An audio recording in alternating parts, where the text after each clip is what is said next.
Welcome to NTD Newsroom. I'm Don Ma. President Trump laying out a timeline for Operation Epic Fury. That's as the president vows to avenge the deaths of the 4 American service members killed in action. And Israel expands strikes on Beirut. That's after Iran retaliates for the killing of its supreme leader and nearly 50 top officials. The conflict is rapidly escalating across the region. House Speaker Mike Johnson planning for a classified briefing between lawmakers and the Trump administration. The House Speaker showing full support for the president's military operations. The FBI is probing a terror connection after a gunman opened fire in Texas, killing 2 and injuring 14. Authorities say the suspect wore pro-Iranian clothing and had weapons in his car. Middle East tensions are hitting the oil market, prices spiking after Iranian attacks disrupted shipping in the Strait of Hormuz. People in Iran and across the globe celebrating the death of Iran's supreme leader, and in New York City, a rally celebrates the dictator's fall and looks forward to a new future for Iran.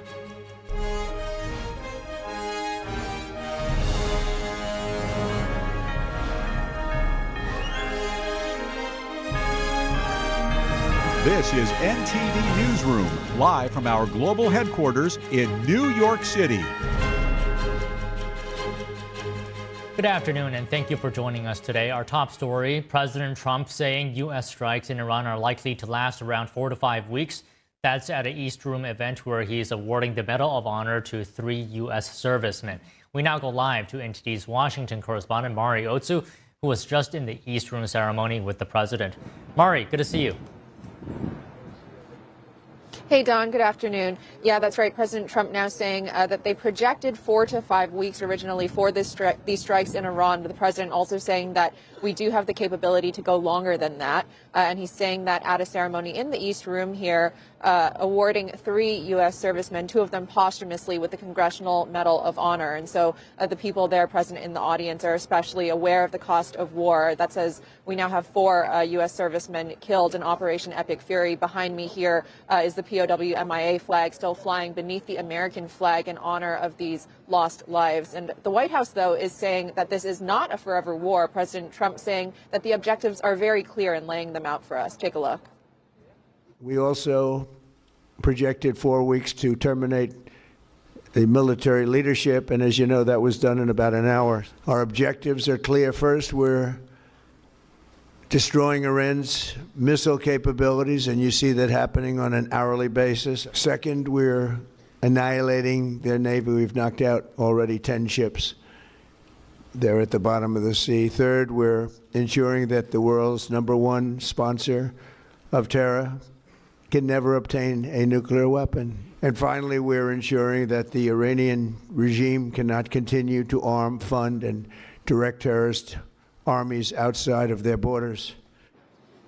And Don, the president's also pushing for new leadership in Iran. He's telling ABC that the U.S. had identified some possible candidates for that, but that they were all killed in the original attack in Iran. The president also saying that somebody within the Iranian government reached out to him, although he didn't name that person. That's as President Trump's telling Fox yesterday that 48 Iranian officials have been killed. And as for the death of the Ayatollah, President Trump's telling ABC, quote, "I got him before he got me. They tried twice. Well, I got him first." There he's referencing what the Department of Justice believes was a plot to kill President Trump in 2024. And meanwhile, President Trump and War Secretary Pete Hegseth are honoring the 4 U.S. servicemen who were killed in these attacks. Take a look. Today, we grieve for the 4 heroic American service members who have been killed in action and send our love and support to their families. In their memory, we continue this mission with ferocious, unyielding resolve to crush the threat this terrorist regime poses to the American people. A grateful nation honors the 4 Americans we have lost thus far and those injured. The absolute best of America. May we prosecute the remainder of this operation in a manner that honors them.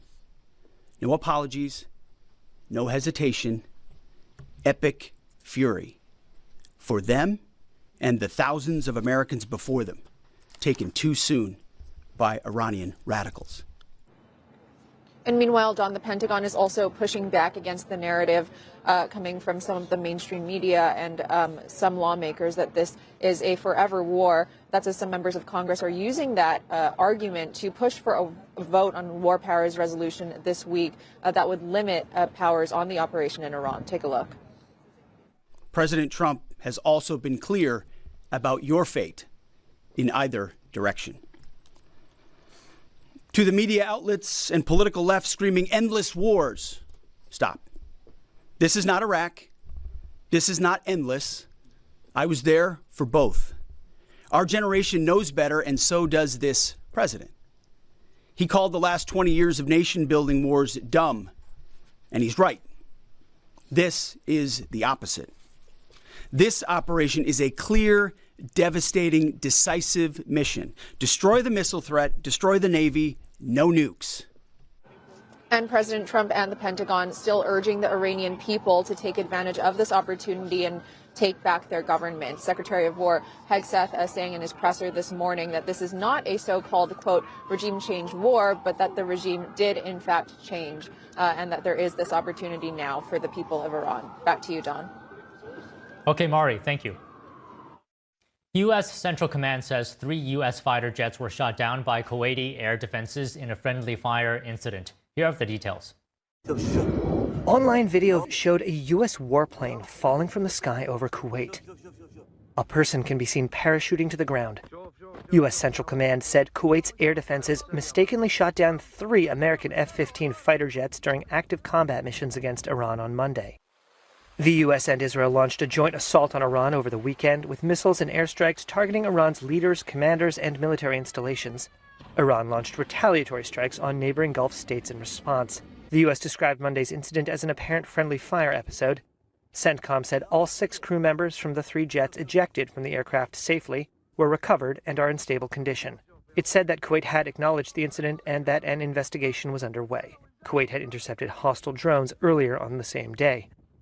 In a separate incident, smoke was seen rising from the vicinity of the U.S. Embassy compound in Kuwait City. Witnesses told Reuters fire trucks and ambulances were in the area. There were no responses to requests for comment on the embassy incident from the U.S. Embassy in Kuwait or from the U.S. State Department. And a major new front in the operation. Israel today saying it's expanding operations to include the terrorist group Hezbollah in Lebanon. Lebanon's state news agency reports at least 31 people killed and 149 injured in initial strikes. Footage shows hundreds of people crossing the border as the conflict widens. Hezbollah says it launched missiles and drones toward Israel in retaliation for the killing of Iran's supreme leader, Ali Khamenei. Meanwhile, Israel says it's keeping all options open for a possible ground invasion in Lebanon. And Lebanon now says it's banning Hezbollah from any military or security activities. The government is urging the group to hand over its weapons. In a statement today, the Prime Minister condemned the rocket launch claimed by the terror group, calling it a violation of cabinet decisions. The Council of Ministers stressed that the decision of war and peace rests only with the Lebanese state. Meanwhile, the Israeli military says it struck senior Hezbollah figures and command centers in Beirut and Tyre. It says the strikes were in response to rockets fired into Israel and that it's prepared for a multi-front scenario. Lebanon's Prime Minister responds. To ensure that Lebanon does not get dragged into any conflict in the tense regional circumstances, the cabinet requests the mediator states to achieve a clear and final commitment from the Israeli side to stop all its assaults on all of Lebanese territory. The Department of State is urging Americans in Lebanon to leave immediately. The embassy says the security situation in Lebanon is volatile and unpredictable. Americans are advised not to travel to Lebanon. Those who remain should prepare emergency plans and be ready to shelter in place if conditions worsen. The embassy says Americans should not rely on the U.S. government for assisted departure or evacuation. Meanwhile, Prime Minister Benjamin Netanyahu says Israel is targeting tyrants. He was at the site of an Iranian missile strike west of Jerusalem earlier today. Here he is, drawing a contrast between Israel and Iran after yesterday's attack killed 9 people. This is the 3rd day of the Operation Roaring Lion, the operation the Israeli army and the state of Israel set out to, with our great friends, the United States of America and President Trump, to thwart existential threats to Israel and great threats to America and the entire world. When I stand here in a place that was bombarded by the terrorists in Tehran against innocent civilians, you see the difference. The tyrants of Tehran target civilians. We target the tyrants of Tehran to protect civilians. Netanyahu added that a nuclear-armed Iran would pose a threat to the entire world. The war in the Middle East continues as the Israeli and U.S. bombing campaign against Iran intensifies. Iran and its allies are targeting locations in Israel and neighboring Gulf states. Tehran has long threatened to expand the conflict into a regional war if attacks continued. Meanwhile, the United Arab Emirates said Iran has launched more than 170 ballistic missiles toward the country since the start of the conflict. The country's defense ministry said it had destroyed 161 of the missiles and intercepted several hundred Iranian drones. The ministry condemned the attacks, calling them a flagrant violation of its national sovereignty and international law. UAE officials said 3 people had been killed while 68 suffered minor injuries. Qatar said its air force had shot down 2 Iranian bombers and intercepted 9 ballistic missiles. And joining us now to discuss the situation further is retired U.S. Navy Captain Armin Kurdian, foreign policy and national security analyst. And we also have Brian Leib, foreign policy analyst and former executive director of Iranian Americans for Liberty. So Trump announcing today the objectives, very clear: destroy Iran's missile capabilities, take out the Navy, eliminate their ability to get a nuclear weapon, and eliminate their ability to sponsor terror outside of its borders. So I'll start with you, Armin. What are your reactions right now to these objectives? I think they were very clearly articulated, Don. You noticed that he didn't talk specifically about a regime change, but I can tell you the attacks on the Navy are an effort to prevent their ability to close the Straits of Hormuz from a naval perspective or mining the Straits, and of course, knocking out missile batteries which are in range of the Straits of Hormuz, which could attack neutral shipping or U.S. shipping or carriers. So I think this is good that he actually did that. You see a little bit of a disconnect between what he's talking about and what Netanyahu's talking about in terms of regime change. So it's going to take a little while for the U.S. to achieve these particular goals.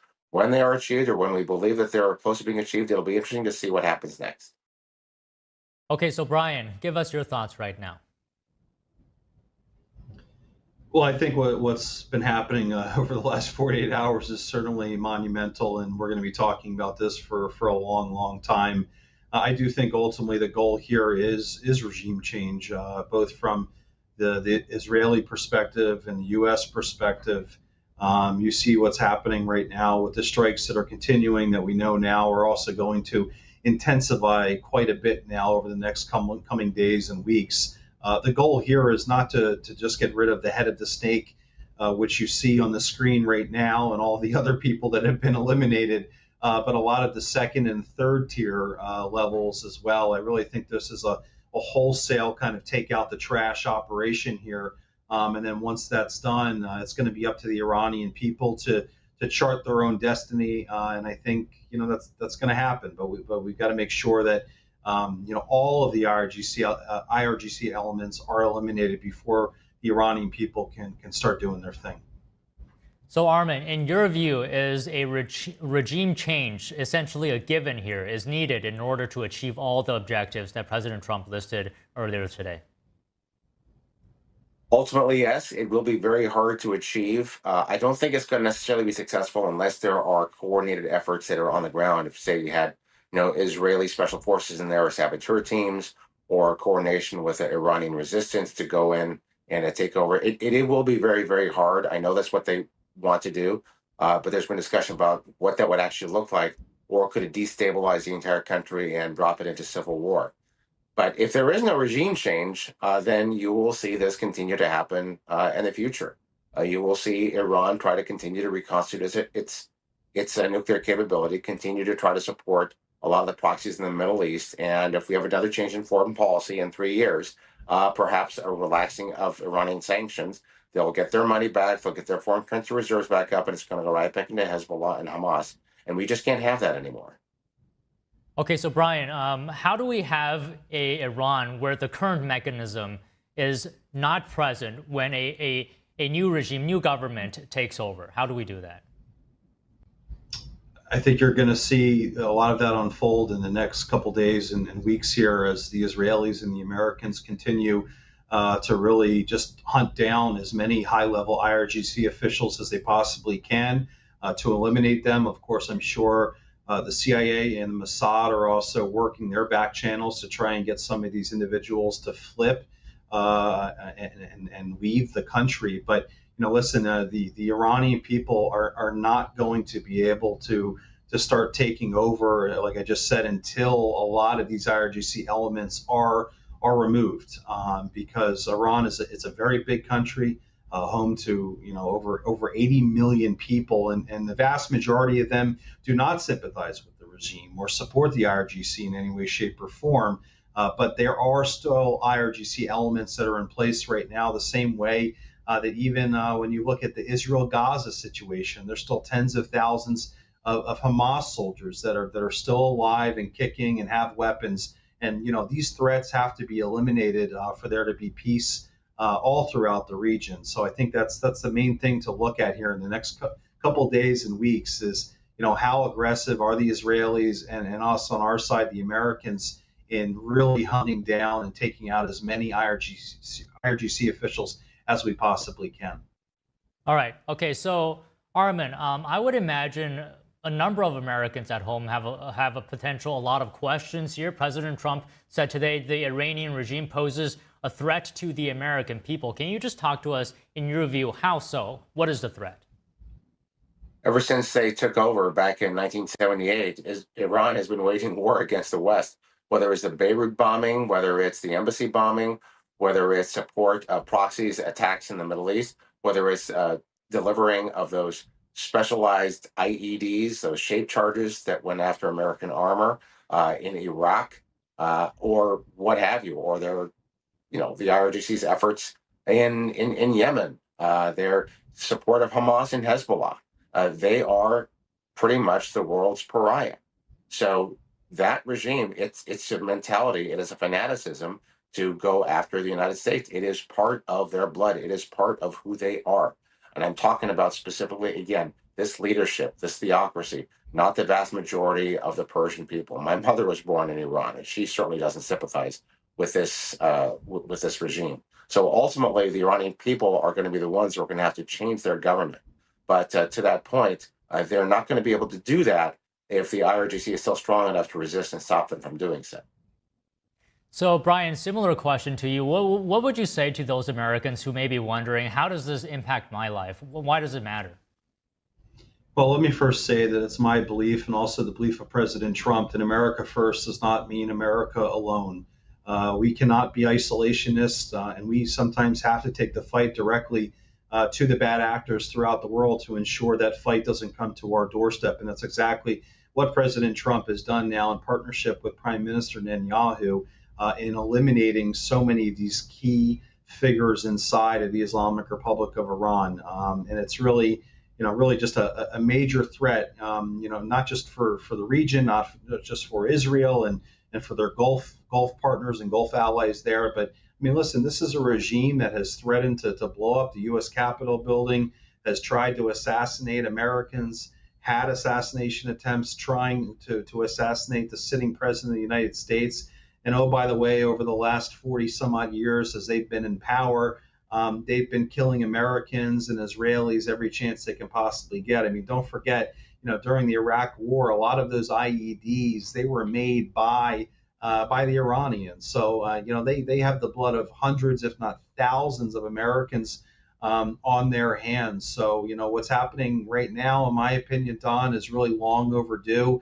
A lot of presidents have talked about this. A lot of administrations have talked about this, and they just keep kicking the can down the road year after year, decade after decade. And finally, we have a president and in partnership with Prime Minister Netanyahu that really had the guts to do what needed to be done, and truly is a historic moment, I think, for the world right now.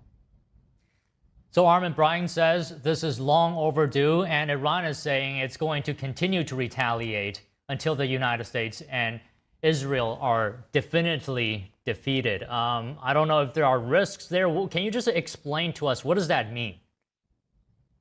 Well, basically, it means that if we're shooting at Iran, Iran is going to try and shoot back.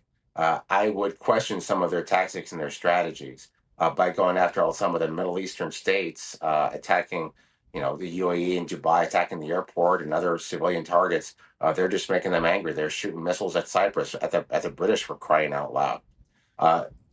Spreading out the war to the rest of the Middle East is not going to be successful in that sense. All it's going to be is just going to allow the U.S. to continue to attrite Iran's combat capability, and also now using some of those bases in some of those countries that previously said that we would not be allowed to use, and allow us to use them. And that allows us to bring additional combat power to bear in terms of the Air Force that has tactical aircraft in there, so they don't have to just rely on the B-1s and B-2s flying all the way from the continental United States on those day-and-a-half missions to drop their guided weapons and penetrator bombs in the middle of the country. So Iran is actually not acting in its own best interest in that sense, but they'll keep trying to fight us. They probably will get a few lucky hits, as they have.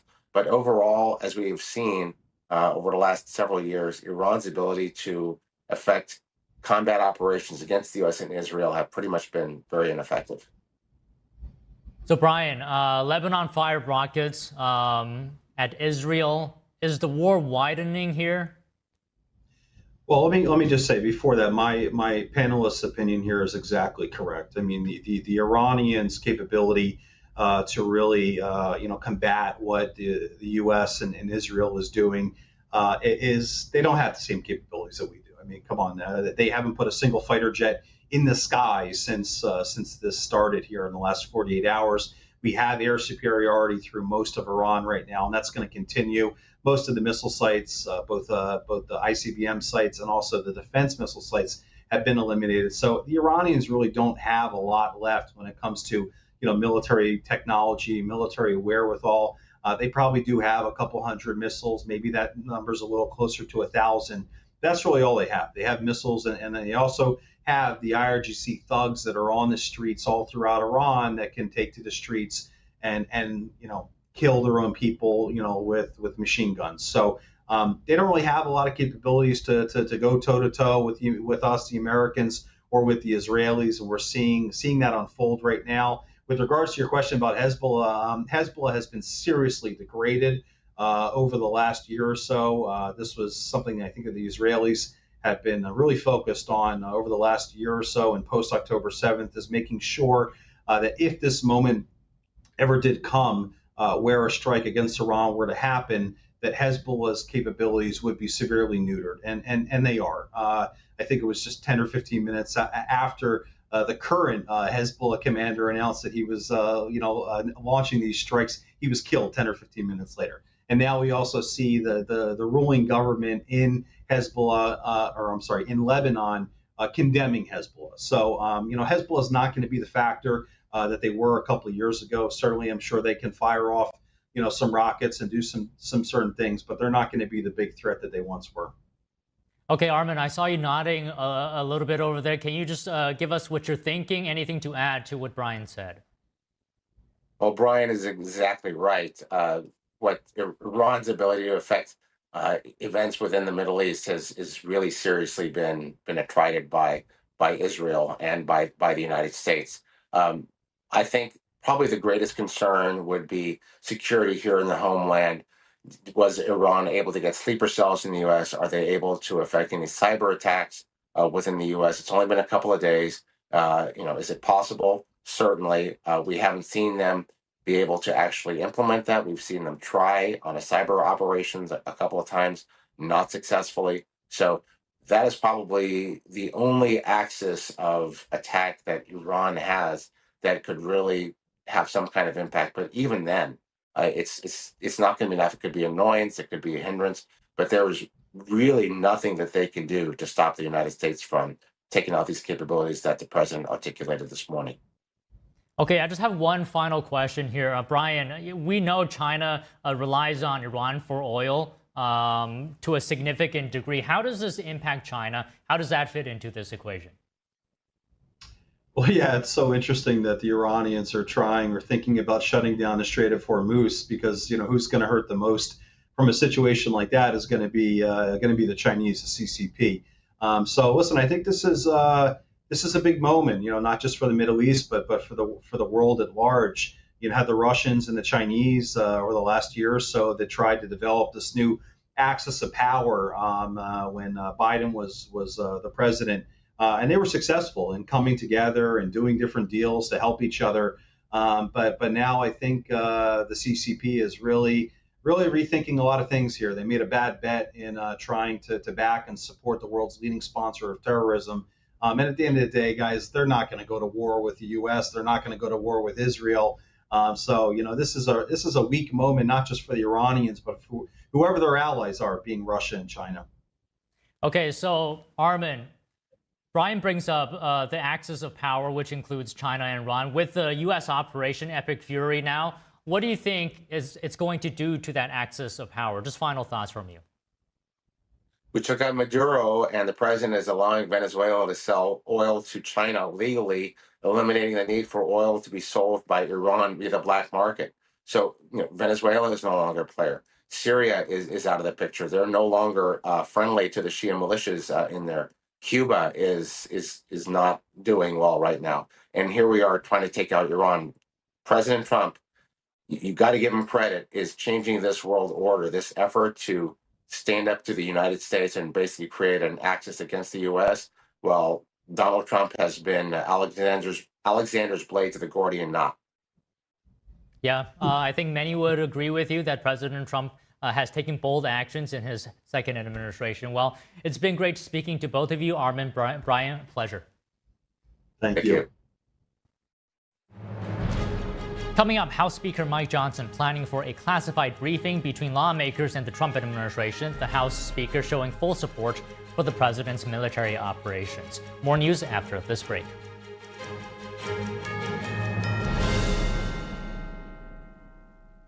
Hi, I'm Susan Lucci.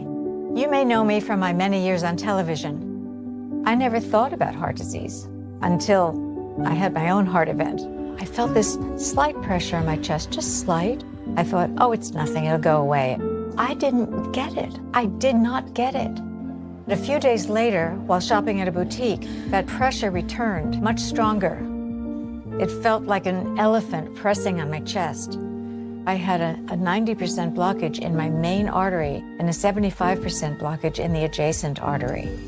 I was rushed into surgery where I received 2 stents in my arteries. Stents developed through research funded by the American Heart Association. Those stents saved my life. That's why I'm in front of you today, asking you to join me in supporting the American Heart Association by becoming a monthly donor. Call now or go to helpheart.org. For only $19 a month, just 63 cents a day, you can help fund the next medical breakthrough. Get the next person trained in CPR, the next hospital certified in high-quality cardiovascular care. I'm so grateful to the American Heart Association. Their research helped save my life. I can enjoy life with my children, my grandchildren, and my friends. Heart disease is America's #1 killer, and your support now can help save your life or the life of someone you love. Give $19 a month with your credit card, and we'll send you this special t-shirt that you can wear to show that you are helping save lives. Please, listen to your heart. The only reason I'm here today is because I did. Please call the number on your screen or go to helpheart.org. Become a monthly donor during February Heart Month, and your first month's gift will be matched. Thank you. In 4 days. There was an old woman who lived in a shoe.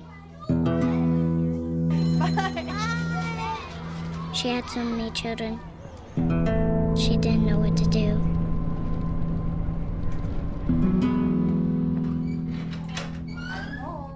Did you have a good day at school? She gave them some broth without any bread. There you go.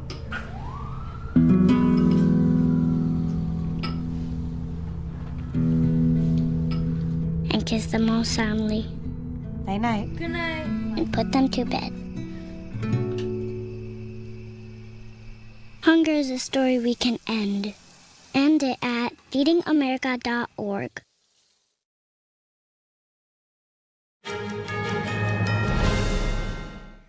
The Trump administration will be briefing Congress tomorrow about the ongoing strikes in Iran. Here's more.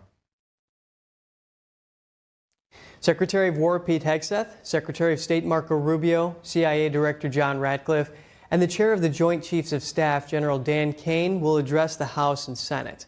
That's according to Dylan Johnson, Assistant Secretary of State for Global Public Affairs, speaking to The Hill. Johnson told The Hill the Pentagon spoke to the bipartisan staffs of several national security committees in both chambers yesterday. In a post on X on Saturday, House Speaker Mike Johnson said the group of lawmakers commonly known as the Gang of Eight was briefed last week about potential Iran strikes. That group includes the majority and minority leaders of both houses and the chairs and ranking members of the Senate and House Intelligence Committees. House Speaker Mike Johnson fully backing President Trump's military operations in Iran. He is planning for a briefing between lawmakers and the Trump administration. I've arranged for a classified briefing for all members of Congress tomorrow at 5 p.m. And we're going to have Secretary Rubio, Secretary Hegseth, the CIA Director Ratcliffe, and Joint Chiefs of Staff Chairman General Raisin Kane. They're all going to brief the House and Senate members, Republican and Democrat, and lots of questions will be asked and answered there in the classified setting. But I think the president has been pretty transparent here. The House Speaker says he hopes Republicans will be able to defeat a vote on the War Powers Act. He says it would be dangerous to restrict the commander-in-chief from completing the mission. Johnson also says he believes the president is fully within his authority to conduct the current operation. He calls the mission a defensive strike, not a declaration of war. The House Speaker stresses that the Iranian regime has been behind great evil for almost 5 decades, destabilizing the Middle East and undermining U.S. national interests. He also notes he will put back on the House floor another vote to fund the Department of Homeland Security by this Wednesday. The widening conflict in the Middle East is affecting the oil market. Prices are spiking after Iranian attacks disrupted shipping traffic in the Strait of Hormuz. Benchmark U.S. crude rose 5.7% to $70 a barrel. Brent crude jumped 6.2% to $77 per barrel. Nearly 1/5 of the world's oil passes through the Strait of Hormuz between Iran and Oman. Roughly 20 million barrels of oil move through the strait every day, along with 100 billion cubic meters of natural gas. Shipping data shows more than 200 vessels, including oil and liquefied gas tankers, are stalled outside the strait. Strikes in the Gulf region continue. Saudi Arabia's state oil giant Aramco shut down a refinery after it was hit by a drone. Eyewitness video shows heavy smoke billowing from the refinery. The complex is on the kingdom's Gulf Coast. It houses one of the Middle East's largest refineries with a capacity of 550,000 barrels per day. The Saudi Defense Ministry says 2 drones were intercepted at the facility, with debris causing a limited fire. No injuries were reported. And Qatar Energy has stopped liquefied natural gas production following military attacks on its Ras Laffan industrial complex. The company confirming the halt in a statement today. Earlier, Qatar's defense ministry said a drone targeted a water tank at a power plant inside the complex, while another drone struck an energy facility. The Ras Laffan complex is a key hub for Qatar's energy exports. The suspension of operations could have significant implications for global LNG supplies. President Trump says the U.S. operations in Iran is ahead of schedule. We discussed the U.S. military's capabilities with a former U.S. military personnel after this break. Stay tuned.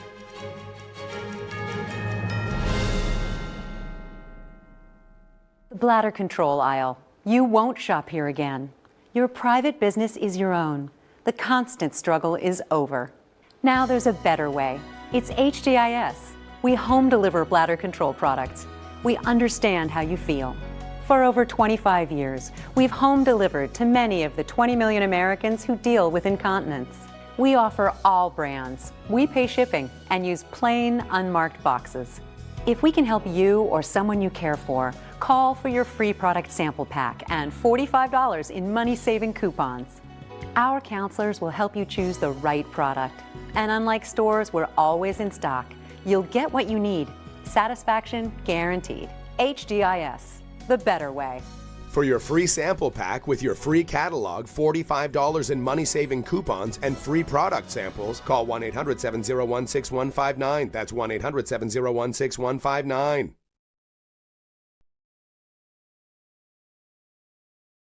There's cultures that have been lost, but this culture hasn't been.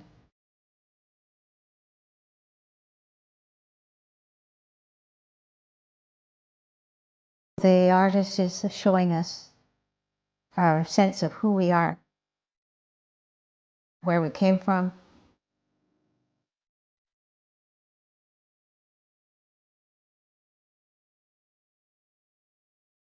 You look at his hat. His hat is knitted probably by a man, because a man traditionally knitted the hats. That hat tells you the story of who this person is, what his place in the culture is, the animals around him. Everything's all contained in the messages in the hat. And the tool that he's carrying over his shoulder. This is a centuries-old tool that has been able to rework the mountains. Those traditions are invaluable, and if we don't honor those traditions, then we're rootless. The artist is showing us the value of maintaining our culture and respecting our culture.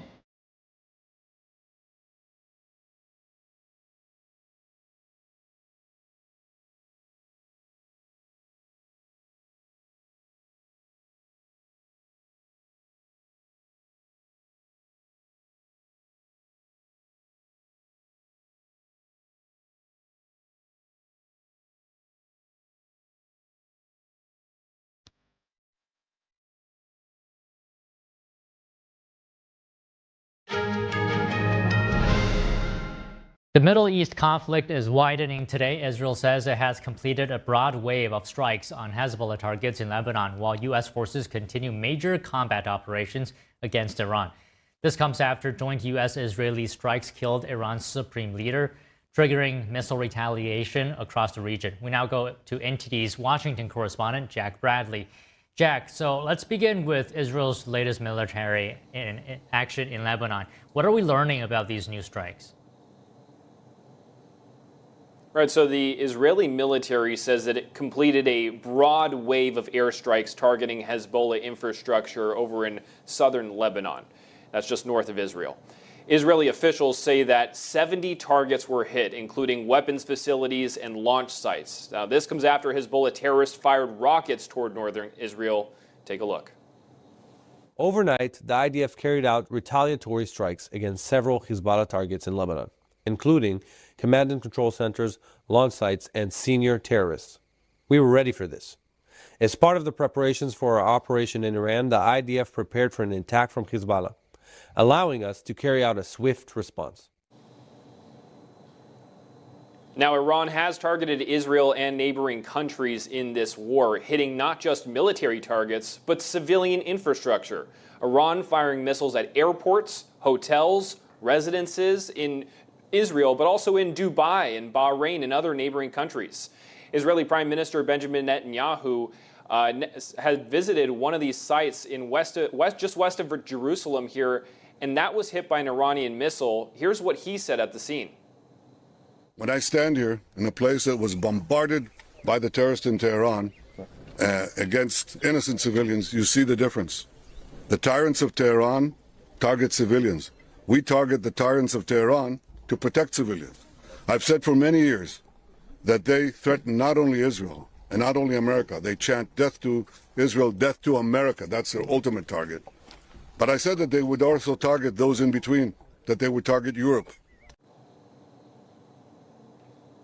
Now, like Netanyahu said, there is support emerging from Europe, although they may not be contributing to the offensive against Iran. NATO Secretary General Mark Rutte says many European leaders are on board. Watch. I really commend what is happening here. Taking out Khamenei, taking out the nuclear capability in Iran, but also taking out the ballistic missile program in Iran. This is crucial. And what I see in Europe, I spoke with all the key European leaders over the weekend, is widespread support for what the president is doing. Meanwhile, the U.S. Embassy in Bahrain just issued a notice saying that there are certain sites in the country that could become targets by Iran. Don. And Jack, we're seeing an expansion of U.S. involvement in the region. What's the Pentagon saying? Well, the Pentagon coming out just now saying that 2 days ago there were 11 ships, Iranian ships, in the Gulf of Oman. Today they have 0, with the U.S. striking out all of them. Pentagon officials say that this is one of hundreds of missions that have already been launched under Operation Epic Fury, delivering tens of thousands of explosives. We saw 3 American F-15 fighter jets that were mistakenly shot down by Kuwaiti Air Force defense systems during active combat, though. Kuwaiti forces misidentified these American jets as threats. All 6 crew members ejected safely. At the same time, a 4th service member has been confirmed dead from injuries in Operation Epic Fury, U.S. service member. Officials say that 1 Iranian missile slipped through U.S. air defenses and then struck an operations center. U.S. officials also caution that major combat operations are ongoing and more casualties are possible. Take a look. This is not a single overnight operation. The military objectives that CENTCOM and the Joint Force have been tasked with will take some time to achieve, and in some cases will be difficult and gritty work. We expect to take additional losses, and as always, we will work to minimize U.S. losses. General Dan Kane also issuing a stern warning to anyone helping Iran. Here he is. To those who would test our resolve or threaten the United States, our allies, or our interests, understand clearly we can reach you, we can sustain the fight, and we can scale the fight, and we will prevail. And then we know that the biggest backer of the Iranian regime has long been the Chinese Communist Party, accounting for half of the Iranian regime's income. That's according to a congressionally appointed U.S.-China commission up here on Capitol Hill. They reported that in 2024, China bought 90% of Iran's sanctioned oil. Don. All right, Jack. Thank you. Joining us now to discuss this further is retired Lieutenant Colonel Darren Gobb, geopolitical strategist at former Black Hawk helicopter pilot and battalion commander for the U.S. Army. So good to have you here, Colonel. So President Trump saying Saturday that the Iranian leader could not avoid, quote, U.S. intelligence and highly sophisticated tracking systems. There was not a thing he or the other leaders that have been killed along with him could do. So talk to us about U.S. air power and military intelligence in this war. What is Iran up against? Iran is up against something that they've never really truly experienced before, which is being massively overmatched by a much superior military force in the United States and in Israel. And by the way, these two reflect to an extent some of the capabilities that reside within NATO in general also. So what matters about all of that is when you start talking about the ability of the United States, along with some of our allies, to build an intelligence picture of a country like Iran. And by the way, that intelligence picture has been built for a very long time. I've worked on stuff in this country quite a long time ago as well, not physically in it, but as far as like operational plans and such. We've mapped the entire country for a very long time. And that goes everything from space-based assets to unmanned assets to other things that are out there and sources on the ground that tell us where things are that Iran probably has no idea that we were already aware of. And the bombing campaign, as it's been developing, makes it very clear that they were trying to hide things in numerous distributed locations they probably didn't think we knew about, but they were high on the list and easily and quickly removed at the beginning of this conflict. So when you marry intelligence, accurate intelligence, to operations and a airborne fleet like we are capable of putting together over top of Iran in working with our allies, this is why you see us achieving air dominance over a 90 million person country in the space of about 36 hours.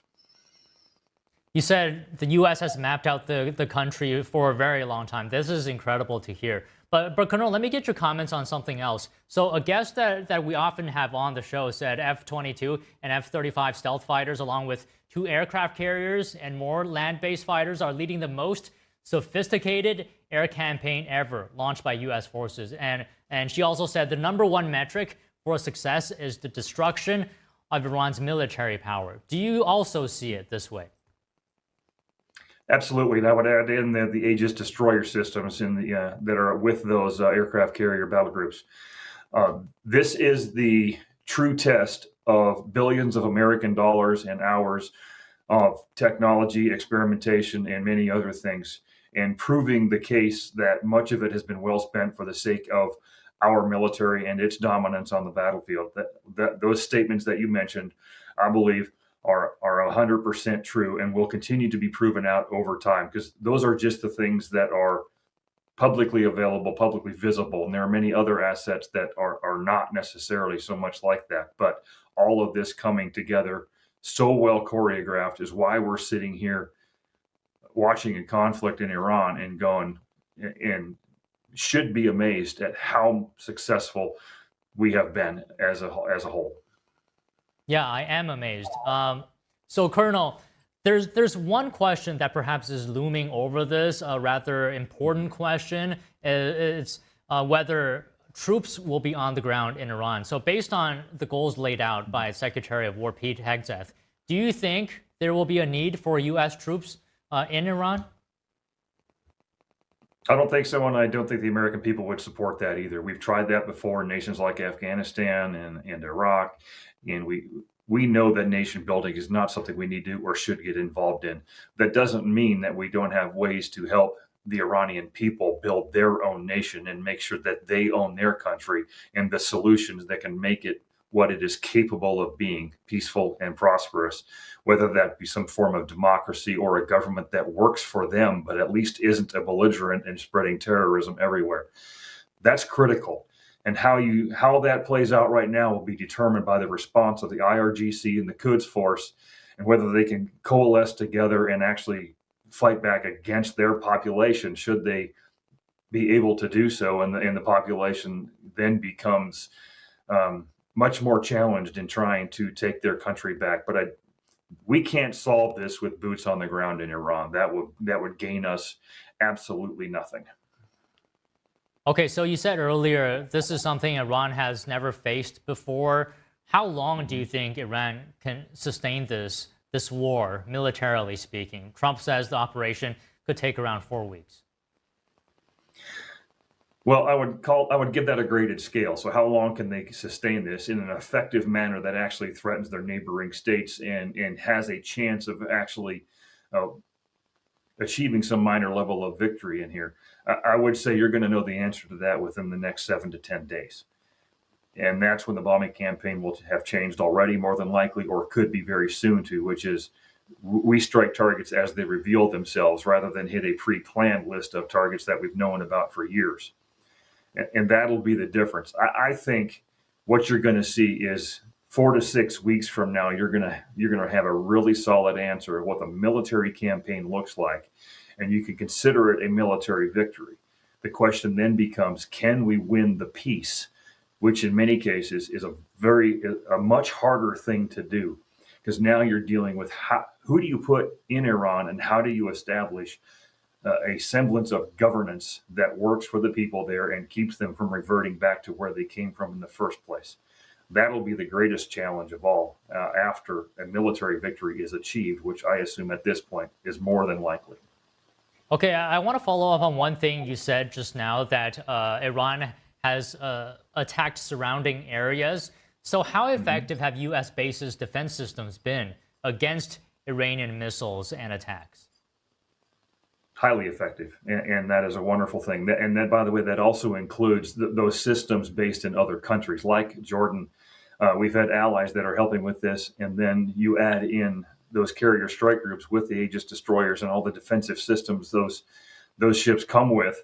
You've got a very layered defense system across where they are, and of course, what Israel has proven to be effective for a very long time, and what's new and really demonstrating its value is now the Iron Beam laser system that's knocking missiles out of the sky up in northern Israel that Hezbollah is launching. So our ships, our bases, and the systems that we have are highly effective.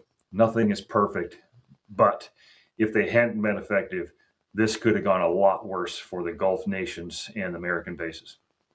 Okay, that's good to hear. Colonel, just one final question here. Is there a wild card or that you're watching right now, if any, in this situation?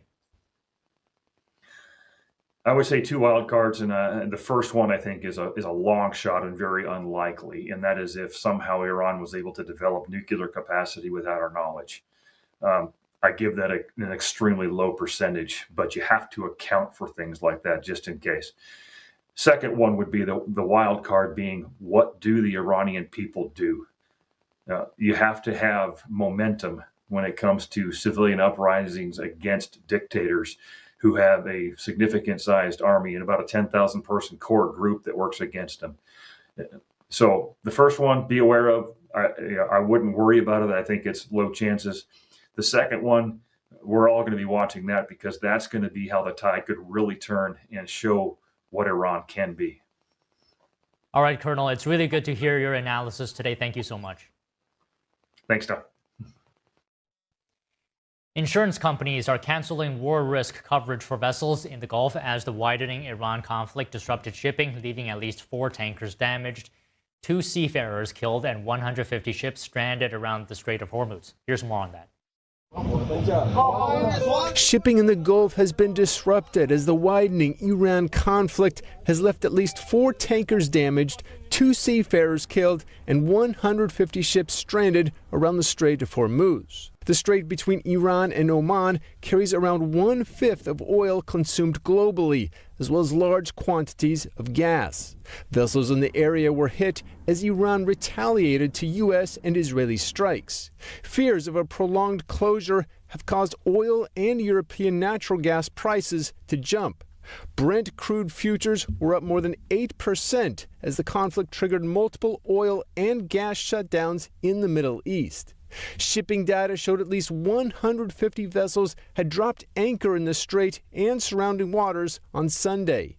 Iran has said it closed navigation through the critical waterway, prompting key buyers such as Asian governments and refiners to assess oil stockpiles. A U.S.-flagged product tanker was damaged by aerial impacts while berthed in the Gulf, the vessel's owner said in a statement. A projectile also hit a Marshall Islands-flagged product tanker, killing a crew member as the vessel sailed off the coast of Oman, its manager said. As a result, marine insurers are canceling war risk coverage for Iranian, the Gulf, and adjacent waters, according to notices.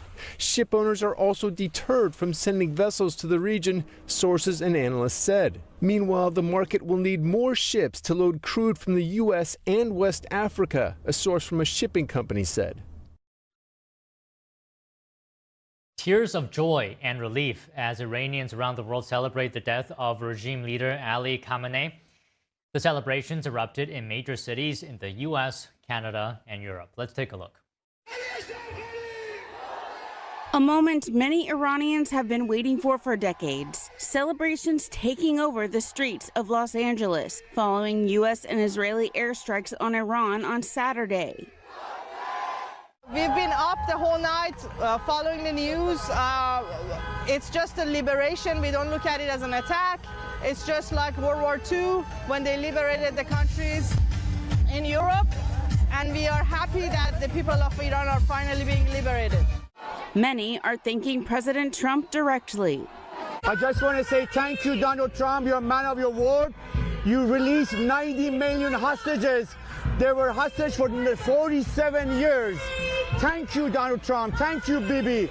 Some attendees say the strikes are the only option left because the people inside of Iran had no other choice to achieve freedom. My reaction of this attack is excitement and hope for the Iranian people for freedom and democracy in Iran. As you can see, the atmosphere is almost like a party of people being really excited. For the last 3-4 months, we've been demonstrating almost on a weekly basis for what has been happening in the atrocities inside of Iran, really the genocide against the Iranian people. And so we're excited that we may finally have an opportunity to overthrow the Iranian regime and get to a democratic country. This rally in Toronto, Canada drew over 40,000 people.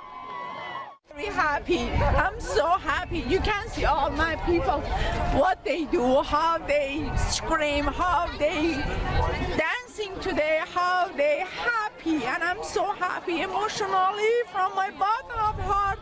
I'm so happy today for all people. Many of the Iranian diaspora say they are proud of the Iranian people inside Iran who stood up for freedom despite grave risks. We're very, very, very hopeful and joyful and excited for a free Iran. It's kind of an unbelievable feeling. We're kind of in shock, and then we realize that it's actually happening. You know, it's been 47 years of torture and pain for our people and people Iranian outside of Iran. In Berlin, Germany, thousands of celebrating Iranians marched past the U.S. Embassy in support of Trump's decision to launch the airstrikes. Incredible. People are infinitely happy. It's not like they're saying our country has been attacked. Maybe 80%, over 80% of people are happy that they will one day be free again.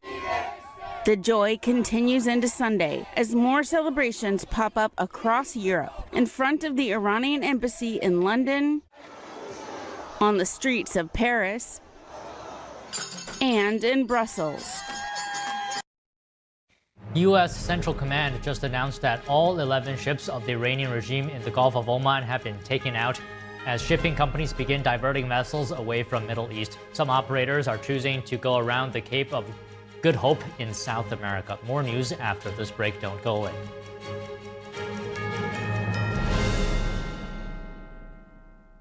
Whispered across generations, a hidden secret unveils the essence of longevity and vitality, a timeless legend regarding energy and wonder.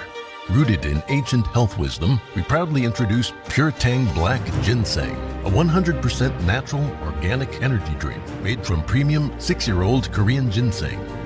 It takes 2,260 days and nights from seed to growth, undergoing a meticulous 9-step process of steaming and drying.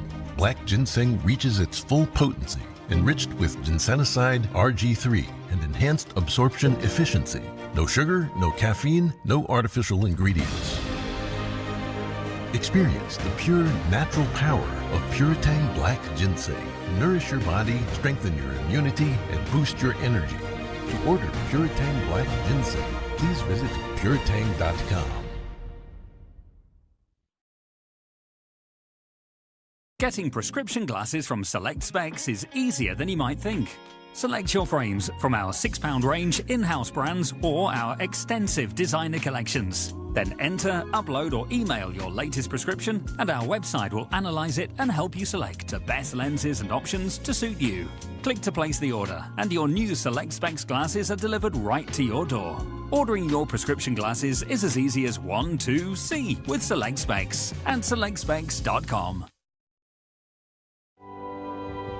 There's a whirlwind of emotion and activity going on in this painting. And there's chaos all around and threat from below. The walls surrounding her, and they're anything but unmoved. They're moving all the time. And we sense that. But this old girl remains unmoved. She's in quite a perilous situation, but she's completely strong and serene, and she's actually meditating. It was very, very well liked because no matter what culture or what sort of walk of life you're from, I think people, they see it and they immediately understand what that energy, what that message is, and they're drawn to it because everybody kind of needs a little bit of that in their own life, of, you know, the steadfast calmness and something to hold on to. It's definitely an inner peace in the midst of something very chaotic, and for a lot of people right now, the whole world is very, very chaotic. So I guess that's another reason why so many people are very drawn to this.